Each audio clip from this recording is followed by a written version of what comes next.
नमस्कार, कैसे हैं आप लोग? अच्छे होंगे।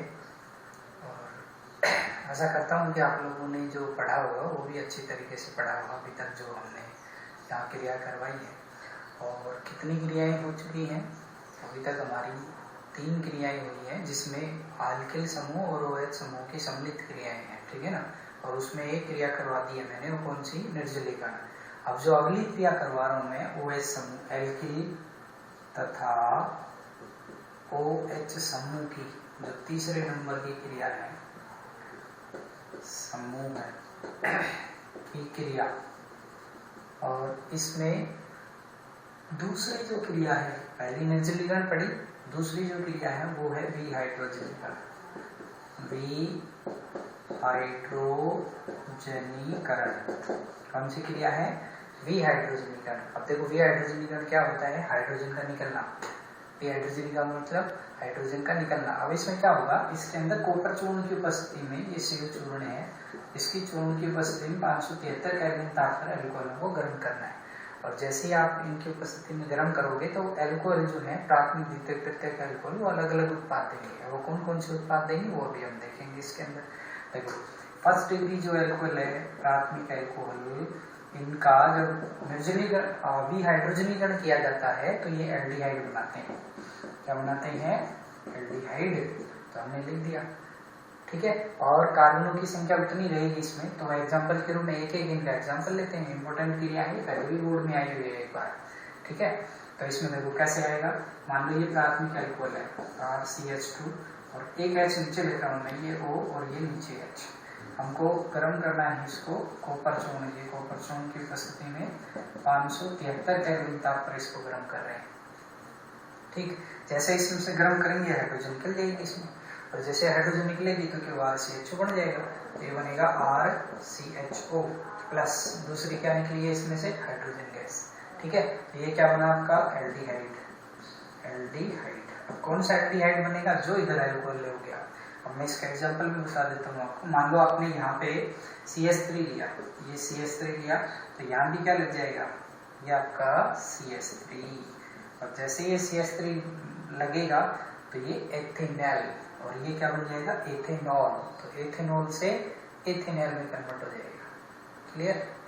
इसके बाद सेकंड मिटा दो इसको। अब देखो इसी में मैं दूसरा कर लेता हूँ। यहाँ पे मैं ऊपर लिखता हूँ द्वितीयक एल्कोहल। अगला टॉपिक है इसमें, जो सेकेंडरी एल्कोहल है वो विहाइड्रोजनीकरण द्वारा कीटोन बनाएंगे। क्या बनाएंगे? कीटोन। अब मैं इसको देखो, इसको सेकेंडरी बनाना है मेरे को। अभी एक CH3 लगा था, तो यहाँ एक और लगा देता हूँ, ये CH3, ठीक। 2 डिग्री एल्कोहल हो गया। और 2 डिग्री एल्कोहल में कौन सा नाम है? 1 2 3 2 प्रोपेनॉल। तो मैं नाम लिख देता हूँ 2 प्रोपेनॉल। और 2 प्रोपेनॉल है, इसकी जब क्रिया होती है, इसका कॉपर चूर्ण की उपस्थिति में इसको गर्म करते हैं तो इसमें से ये हाइड्रोजन निकलेगा। और जैसे ही हाइड्रोजन निकलेगा तो ये किस में बदल जाएगा? यहाँ पे बदल, देखो इसको बदल देते हैं। ऊपर देखो ये CH3 ये सिग्मा सिग्मा पाई बन जाएंगे, तो ये डबल बॉन्ड हो जाएगा, और ये CH3 और ये CH3 क्या बन गया? ये एसीटोन। क्या बन गया आपका? एसीटोन। ये नाम लिखते हैं, तो कीटोन बन गया। 2 डिग्री वाले कीटोन, फर्स्ट डिग्री वाले एल्डिहाइड। अब रही कौन सी आपकी? 3rd डिग्री की। बहुत सिंपल है ना, ठीक है। इसके बाद 3rd डिग्री एल्कोहल लेते हैं, तो मैं यहाँ इसको मिटा देता हूँ। आप लोग एग्जाम्पल लिखे हुए हैं किताब के अंदर, उनको देख लेना, ठीक है। इसके बाद 3rd डिग्री एल्कोहल लो। 3rd डिग्री एल्कोहल का जब विहाइड्रोजनीकरण होता है तो इसके अंदर क्या होता है? ना एल्डिहाइड बनते हैं ना कीटोन बनते हैं, बल्कि बनती है एल्कीन। क्या बनती है? एल्कीन। अब कौन सी एल्कीन बनेगी? वो जितने आप एल्डिहाइड के इधर एल्कोहल में कार्बन की संख्या होगी। और ये एल्कीन कैसे बनती है? निर्जलीकरण होता है। देखो अभी यहाँ ये कार्बन परमाणु है, और इस कार्बन से OH जुड़ा है, OH से जुड़ा हुआ है हाइड्रोजन परमाणु, अल्फा हाइड्रोजन होता है। जबकि 3rd डिग्री जो एल्कोहल होते हैं उनमें अल्फा हाइड्रोजन परमाणु नहीं होता है, इसलिए यहाँ से हाइड्रोजन नहीं जाएगी, तो बीटा हाइड्रोजन से जाएगी, और वहां से ये पूरा OH और उसमें से बीटा में से हाइड्रोजन जाकर के जल जाएगा, और जल जाएगा तो निर्जलीकरण हो जाएगा, H2O बाहर होगा। H2O क्या होगा? इसमें से निष्कासित होगा। देखो इसको मैं लिख रहा हूँ, 3rd डिग्री बना रहा हूँ इसको, है ना। ये 2 डिग्री तो है ही, यहाँ में मिटा देते हैं।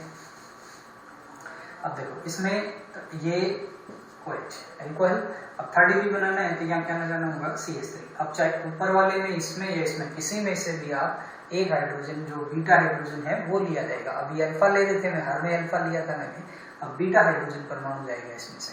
तो ये कंडीशन यही है। अब एल्कीन कैसे बनेगी, देखो मैं इसी को ले लेता हूँ और इसको ऐसे कर देते हैं, ये CH2 है, ठीक है ना, और इसको मैं H अलग कर दिया, ठीक, बीटा हाइड्रोजन लेना। तो अब इसमें से ये जाता है जल, क्या जाएगा H2, और यहाँ क्या जाएगा डबल बॉन्ड। तो देखो ये ऊपर CH3 लगा है, ऐसे कैसे चाहे ऊपर से ले लो आप, कोई दिक्कत नहीं है, ठीक है, और यहाँ ये CH3 है और नीचे ये डबल बॉन्ड हो गया और ये आपका ये CH2, ठीक, प्लस बाहर क्या निकला H2, ये H2 बाहर निकाल दिया इसमें से। तो थर्ड भी जो एल्कोहल है वो जब वी कॉपर चूर्ण की उपस्थिति में वी हाइड्रोजनीकरण होता है तो एल्कीन बनाते हैं। कौन सी एल्कीन, देखो 1 2 3 2 मेथिल 1 प्रोपीन, तो इसका नाम हो जाएगा 2 मेथिल 1 प्रोपीन, ठीक है, ये इसके अंदर बनता है। समझ में आएगा। अब ये तीनों एल्कोहल हैं और तीनों अलग अलग तरीके से इसमें उत्पाद दे रहे हैं, तो इसका मतलब मैं ये कह सकता हूँ कि एल्कोहलों का जब रीहाइड्रोजनीकरण करवाऊंगा मैं तो विभेदीकरण हो रहा है, अलग अलग नजर आ रहे हैं। इसीलिए नीचे लिख देंगे यह क्रिया एल्कोहलों के विभेदीकरण के लिए उपयोगी है, विभेदीकरण के लिए क्या है उपयोगी है। तो ये नोट लगा के लिख देना नीचे कि उपरोक्त अभिक्रिया एल्कोहलों के विभेदीकरण के लिए आवश्यक है, ठीक है। इसके बाद अगली ये कौन सी क्रिया होगी, 2 नंबर की, ठीक है, इंपॉर्टेंट है, ध्यान रखना। पहले प्रश्न कैसे आए हैं ये भी बता देता हूँ। ये लिखा मिलेगा, आगे उत्पाद क्या बनेगा वो पूछा गया है, पहले जो प्रश्न आए हैं इसमें से, ठीक है। इसके बाद इसी के अंदर जो एल्कोहल और जो एल्किल समूह है उसकी सम्मिलित क्रिया है और इसमें थर्ड क्रिया आती है आपकी ऑक्सीकरण। थर्ड क्रिया कौन सी है, ऑक्सीकरण। एल्कोहलों का ऑक्सीकरण कैसे होता है, जब भी एल्कोहलों का ऑक्सीकरण होता है तो क्या उत्पाद बनते हैं, ये भी विभेदीकरण के लिए काम में ली जाती है। अलग अलग उत्पाद देंगे, 1st degree 2 degree 3rd degree, ठीक है। तो देखो कैसे, जो 1st डिग्री एल्कोहल होते हैं इनका जब ऑक्सीकरण होता है 1st डिग्री एल्कोहल, वही लिखना है इसे, ऑक्सीकरण होकर के क्या बनता है, अच्छा ऑक्सीकरण है तो ऑक्सीकारक काम में लिए जाएंगे। तो ऑक्सीकारक कौन से होंगे, यहाँ लिख देता हूँ मैं कारक। तो कारक कौन से लेंगे, या तो KMnO4 काम में लिया जाएगा, बहुत अच्छा ऑक्सीकारक है, ठीक है। ये नहीं काम में लेते हैं तो K2 Cr2 औसलन काम में ले सकते हैं, ये भी अच्छा ऑक्सीकारक है, ठीक है। इसके अलावा इसमें HNO3 भी ले रखा है, ज्यादातर यही काम में लेते हैं, ठीक। तो यहाँ पे ये ऑक्सीकारक काम में लेंगे। अब प्राथमिक एल्कोहलों का जब ऑक्सीकरण होगा तो इसके अंदर जो उत्पाद बनेंगे तो वो उत्पाद कौन से होंगे, वो उत्पाद बनेंगे आपके एल्डिहाइड। क्या बनेंगे, एल्डिहाइड बनते हैं पहले, ठीक है। फिर इसके बाद में एल्डिहाइड आगे ऑक्सीकृत होकर के कार्बोक्सिलिक अम्ल बनाते हैं। क्या बनाते हैं, कार्बोक्सिलिक अम्ल। एक चीज और है इसमें कि इनके अंदर कार्बनों की जो संख्या है, संख्या ये समान रहती है, जितने आपको अल्कोहल में मिलेंगे उतनी ही समान संख्या आपको एल्डिहाइड और कार्बोक्सिलिक अम्लों के अंदर नजर आएगा, ठीक है। अब इसका एग्जाम्पल ले लेते हैं। एग्जाम्पल वही कॉमन से ले लो, चाहे आप किसी भी एक सामान्य पर्टिकुलर का, मैं सामान्य ले लेता हूँ। देखो CH3 और ये CH और ये OH और यहाँ पे ये H, CH2 ऐसे भी कह सकते हैं CH2OH, ठीक है। इसका मैंने क्या करवाया, ऑक्सीकरण, तो ये ऑक्सीकरण लिख दिया, ठीक। अब इसमें क्या होगा, पहले जल निकलेगा, पहले क्या निकलेगा इसमें से H2, निर्जलीकरण होगा इसका। तो कैसे आया, अब देखो ऑक्सीकरण हो रहा है तो पहले ये ऑक्सीकृत होते हैं, ऑक्सीकरण किसको कहते हैं, चाहे तो ऑक्सीजन जुड़े चाहे हाइड्रोजन निकले, तो इसमें से हाइड्रोजन निकलेगी। अब वो कैसे हाइड्रोजन निकलेगी, इसको मैं नीचे लिख देता हूँ, बिल्कुल सेम वैसा ही है, ठीक है। ये दोनों हाइड्रोजन यहाँ से जुड़ती अलग होती हैं और ये ऑक्सीजन इनको दी जाती है, तो ये H2 जो है जल के ऑक्सीजन के साथ मिलकर के जल बना देगा और ये क्या बन जाएगा, ये बनेगा आपका CH3 और ये CHO। क्या लिया मैंने, एथेनॉल, ठीक। और एथेनॉल से क्या क्या बना दिया मैंने, ये एथेनॉल, ऑक्सीकृत हो गया, ठीक है। अब इसमें से हाइड्रोजन बाहर निकली है तो भी ऑक्सीकरण ही है, ठीक, क्योंकि ऑक्सीजन मैंने बताया ऑक्सीजन जुड़े या हाइड्रोजन निकले ऑक्सीकरण कहलाता है। तो ये जो है ऑक्सीकारक, अब KMnO4 भी ले सकते हैं इसके अंदर, K2 Cr2 औसलन भी लिया जा सकता है, तो हम यहाँ पे लिख भी सकते हैं ये KMnO4, ठीक है, ये काम में ले सकते हैं, ठीक। अब इसके बाद में क्या होगा, इसमें देखो यहाँ पे ये एथेनॉल बना, अब इस एथेनॉल की आगे फिर से ऑक्सीकरण करवाना है, ये ऑक्सीकरण करवा दिया मैंने वापस से।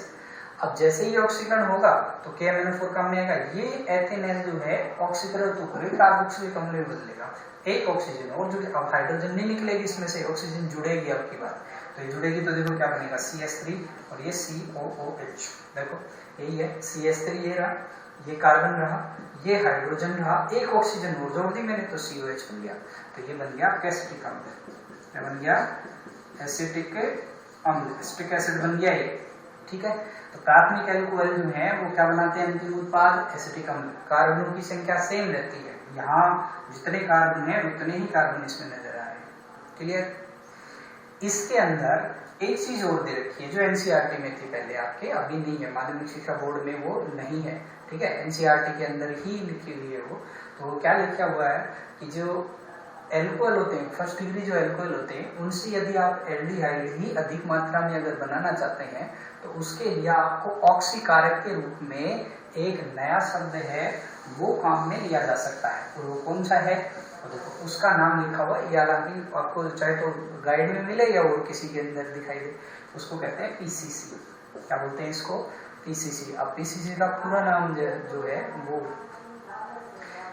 पूरा नाम क्या है, देखो पिरिडीनियम क्लोरोक्रोमेट, क्या नाम है इसका, पिरिडीनियम क्लोरोक्रोमेट, ये तो इसका पूरा नाम है। अब ये होता क्या है ये भी बता देता हूँ, देखो तीन चीजें हैं इसमें, इसके अंदर एक तो CrO3 क्रोमेट काम में लिया जाता है, प्लस एक इसमें पिरिडीन होती है, एक पिरिडीन प्लस एक इसके अंदर HCl, इन तीनों का ये संकुल यौगिक है, कॉम्प्लेक्स यौगिक है, इसको कहते हैं PCC। किस लिए काम में लेते हैं, फर्स्ट डिग्री एल्कोहलों से, और एल्कोहल में भी असंतृप्त एल्कोहल, हालांकि समीकरण NCERT में थी, देख लेना, ठीक है, या इसमें है नहीं तो इसलिए नहीं लिख पा रहा हूँ, खाली आपको ये पूछ ले PCC क्या है तो उसके बारे में। ऑक्सीकारक है ये, और ऑक्सीकारक का किस किस का कॉम्बिनेशन है, क्रोमियम, ये क्रोमियम ऑक्साइड, पिरिडीन और HCl का संकुल यौगिक होता है जो ऑक्सीकारक के रूप में काम में लेते हैं असंतृप्त एल्कोहलों को असंतृप्त एल्डिहाइड बनाने के लिए, ठीक है, नीचे लिख लेना ये चीज जो मैं बता रहा हूँ, ठीक। इसके बाद में आगे देखो, अब दूसरा जो एल्कोहल है वो क्या है, सेकेंड डिग्री एल्कोहल क्या बनाते हैं, तो द्वितीयक जो एल्कोहल है ये लिखेंगे आप 2 डिग्री एल्कोहल।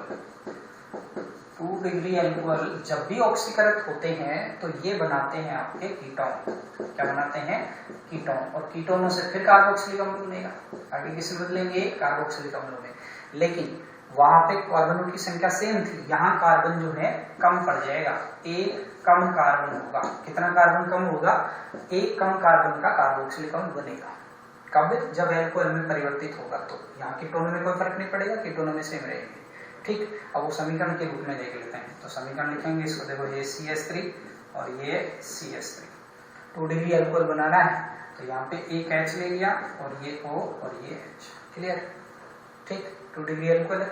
इसके बाद ऑक्सीकरण करवाना है तो ये ऑक्सीकरण ले लिया मैंने, ऑक्सीकारक KMnO4, ये KMnO4, ठीक। अब जैसे इसका ऑक्सीकरण होगा तो दोनों यहाँ से और यहाँ से ऑक्सीजन जाएगी तो माइनस क्या हो जाएगा, H2 कर दिया मैंने माइनस।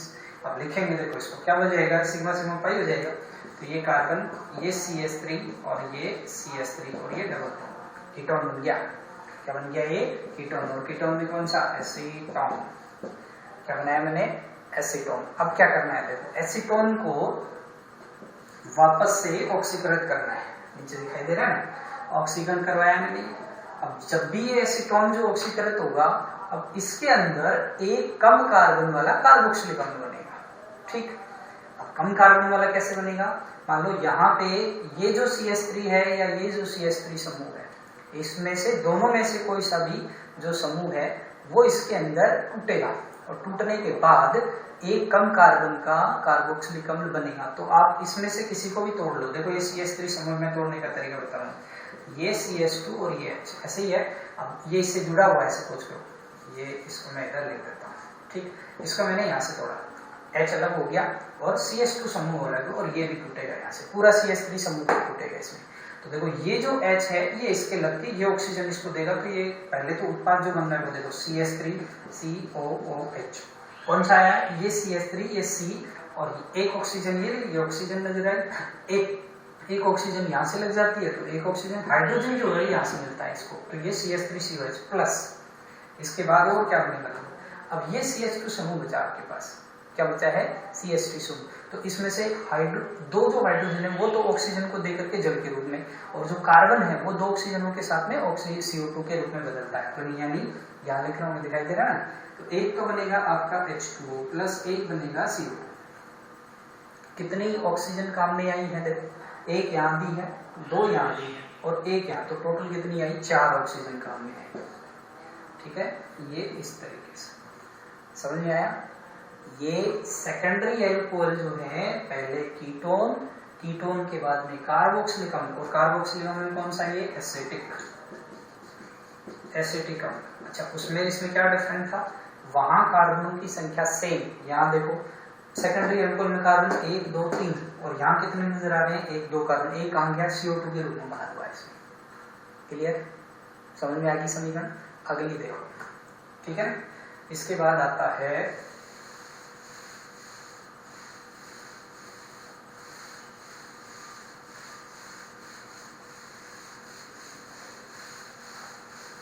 Third degree alcohol. अब आता है आपका थर्ड डिग्री एल्कोहल। और थर्ड डिग्री जो एल्कोहल है, जब भी ऑक्सीकृत होते हैं तो ये आपके एक तो कार्बोक्सिलिक अम्ल बनाएंगे, कीटोन और कार्बोक्सिलिक अम्ल, कीटोन बनाते हैं प्लस कार्बोक्सिलिक अम्ल बनाते हैं।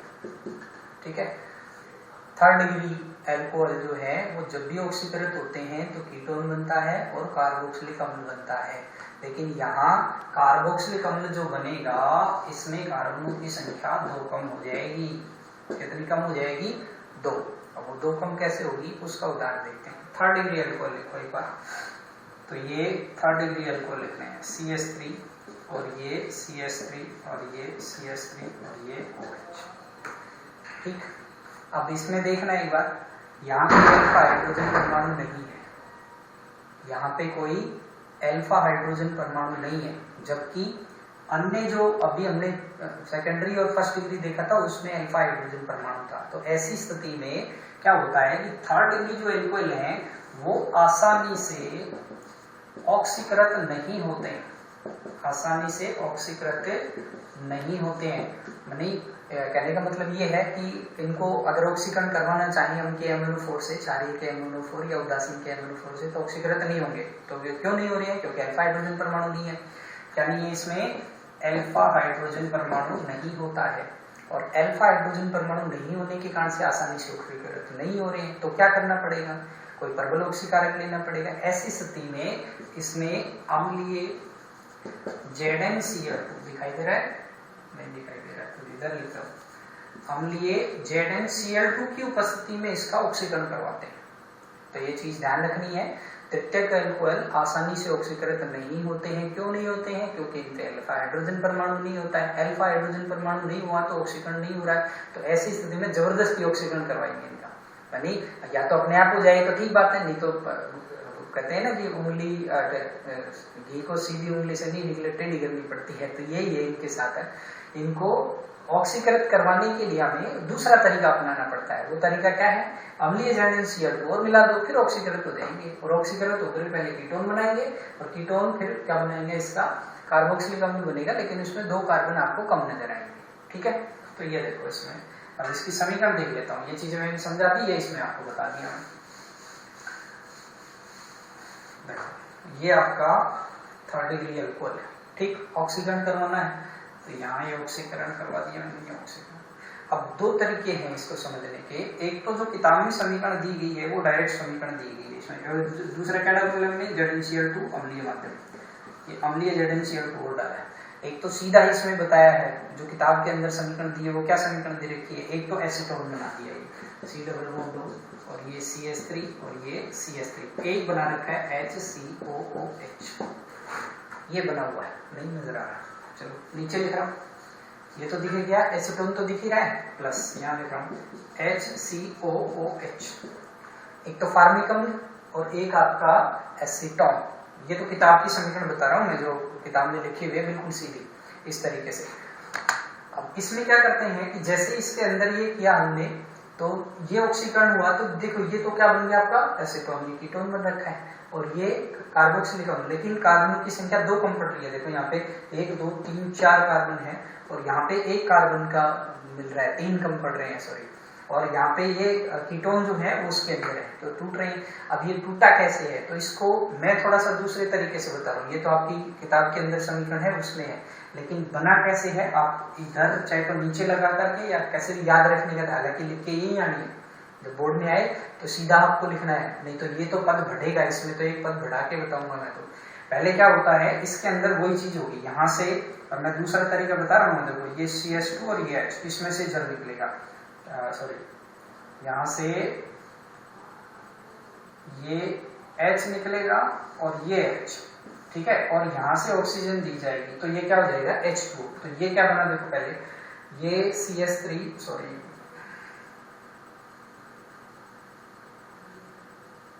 वही सही था, ये पहले ये OH, ठीक। तो ये तो आपका जल बना है इसमें से, और जैसे जल बनेगा मैं ऊपर लिखा हूं, ये CH3 और ये CH3, और नीचे वाले में क्या हुआ है, ये डबल बॉन्ड CH2, प्लस में क्या बना आपका H2, प्लस में क्या बना H2, नजर आ रहा है ना ऊपर। अब देखो आगे क्या होगा, फिर से ऑक्सीकरण होता है इसका, और जैसे ऑक्सीकरण होगा, अब ये दोनों उत्पाद बन जाएंगे, मैं यहाँ लिख रहा हूँ। अब ऑक्सीकरण हुआ तो क्या हो गया, ये ऑक्सीकरण करवाया मैंने, और जैसे ऑक्सीकरण करवाया इसमें देखो वही CH2 समूह टूटेगा, यहाँ से टूटे तो ये ऑक्सीजन दिए तो डबल बॉन्ड लग जाएगा, तो ये बन गया आपका एसीटोन। क्या बन गया, एसीटोन। अब बचा क्या है, HCl, ये CH2 बचा है ना, इसमें एक 2 जो ऑक्सीजन है वो जुड़ती हैं, तो ये क्या बन जाएगा, देखो H, ये HCOOH, ये क्या था आपका CH2, और CH2 में मैंने 2 ऑक्सीजन जोड़ दी, तो ये HCHO। तो इसको एक पद ये फिर ये बनता है, लेकिन सीधा किताब में ये देखा आप लोग ऐसे याद कर ले, कोई दिक्कत नहीं, ठीक, समझ में आई। तो ये 3 प्रकार के एल्कोहल और 3 प्रकार के ही अलग अलग उत्पाद, प्राथमिक एल्डिहाइड कार्बोक्सिलिक अम्ल, दूसरा कीटोन और कार्बोक्सिलिक अम्ल, तीसरा कीटोन और कार्बोक्सिलिक अम्ल। लेकिन यहाँ फर्क क्या आ रहा है, कार्बनों की संख्या घट रही है सब में, ठीक है, इसके हिसाब से। तो इसका मतलब ये भी क्रिया किसके लिए है, विभेदीकरण के लिए काम में ली जाती है। इसके लिए काम में लेते हैं विभेदीकरण, उपरोक्त नीचे लिख देना, उपरोक्त नोट, यह क्रिया विभेदीकरण के लिए काम में ली जाती है, ठीक है, समझ में आएगी बात। चलो आगे देखते हैं। एक क्रिया और बच गई है आपकी, वो कौन सी बची है, एल्कोहलों की 4 क्रियाएं बताई थी मैंने, एक और बता देता हूँ फिर ये कंप्लीट है।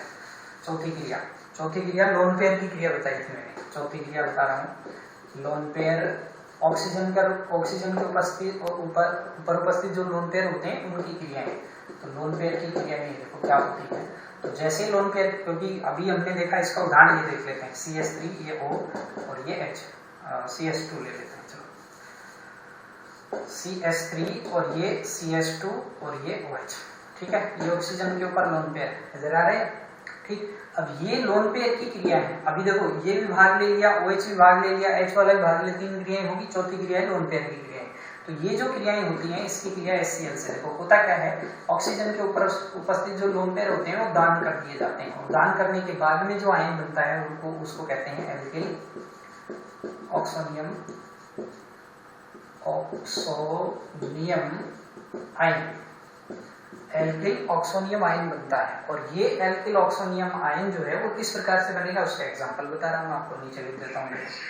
ये HCl है, तो इसमें बंद के इलेक्ट्रॉन ये Cl लेगा तो माइनस और ये प्लस, और जैसे ये प्लस हुआ इसको एक लोन पेयर ये ऑक्सीजन देता है, और जैसे ऑक्सीजन देगा तो जुड़ेगा, निर्जलीकरण की क्रिया में ध्यान करो, और H प्लस आया था उसको लोन पेयर दिए थे, तो वही क्रिया है यहाँ पे, ये CH3 और ये CH2, और यहाँ ये ऑक्सीजन, ये H ऐसे कैसा है इसका, और नीचे मैंने ये जोड़ दिया H, कौन सा, ये वाला, और इसके इलेक्ट्रॉन गए हैं ऊपर वाले, तो यहाँ क्या आ गया प्लस। अब रही बात इसकी Cl की, तो ये Cl माइनस यहाँ जुड़ जाता है इसके, तो ये प्लस और ये माइनस, ये प्लस वाला मैं यहाँ लिख सकता हूँ, इसको प्लस हो जाएगा, ये माइनस हो जाएगा, इसको कहते हैं एथिल ऑक्सोनियम क्लोराइड है।